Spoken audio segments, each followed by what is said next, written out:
How's it going, everybody? Austin Carter here with Attack Line Leather. Thanks for tuning in to another video. Today's video, I'm going to give you all a quick shop tour.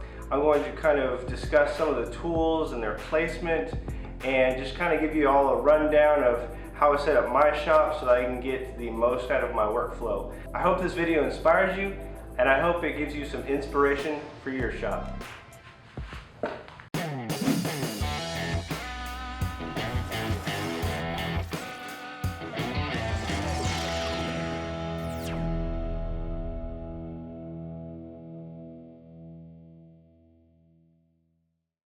Alright guys, first off we're going to start in this section of my garage, which is also my shop. As you see here, I have my 20-ton shop press and my 1-ton clicker press. I have made past videos on how I set these all up if you want to go ahead and check that out. But this is where I have them set up, and here I have all of my clicker dies hung up so that I can just kind of cut out everything that I need to as soon as I can. This is kind of where I start cutting most of my projects, and so it's kind of at the beginning stages of my shop. Along here you can see that I have a lot of my miscellaneous tools set up and kind of odds and ends and lacing and different product. I utilize this shelf for all of my mallets and hammers and stuff like that. A lot of these containers I either purchased from Hobby Lobby or Harbor Freight, and in here I keep all of my rivets and setters and hole punches and stuff like that. In here I keep a lot of my snaps and different hardware odds and ends. So as we move down, I built this workstation. I'm not a carpenter, so I did the best I could. I was able to fit my tooling slab in here. This is actually a headstone that I bought for, I believe, $40 from a headstone shop. It was one of their mess ups, and so they just had it in the back, and I went over there and talked to the lady, and she sold it to me for 40 bucks. They weren't going to utilize it in any way.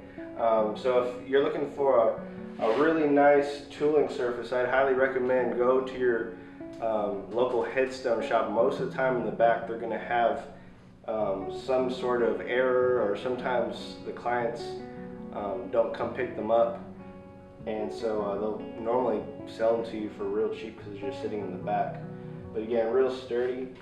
Right here, this is obviously where I do a bunch of my tooling, so I have all of my stamps and they're easily accessible. I have tons of questions about where I got my stamp stand, and actually that was custom made for me by a friend of mine, and he did a really great job and lays everything out for me to easily see.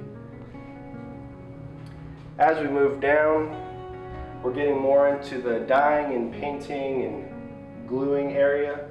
I have a lot of my acrylic paints here mounted, and then all of my dyes and EcoFlow paints. I used a spice rack to mount all of my dyes and paints, and that works really, really well.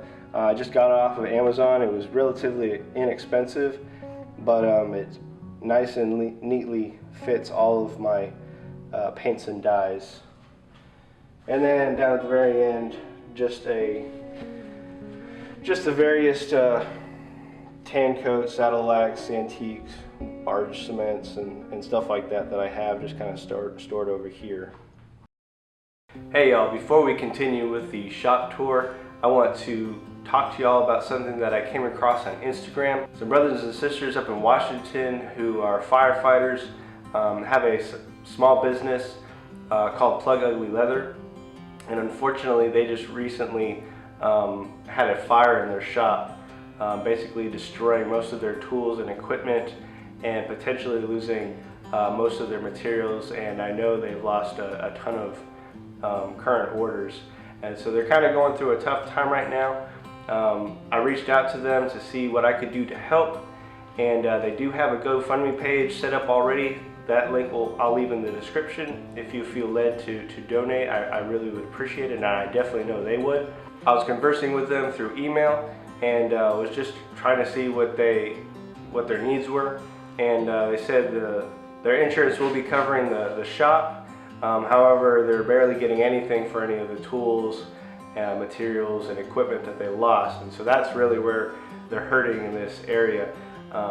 So again, if you feel led, go ahead and click that link, donate what you can.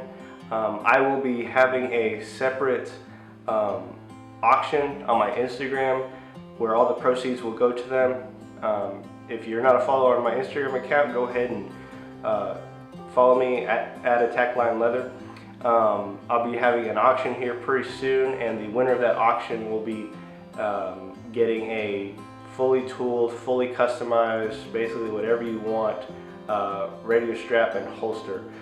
And so all those proceeds will go to Plug Ugly Leather to help with all their tool and material needs and get them back on track.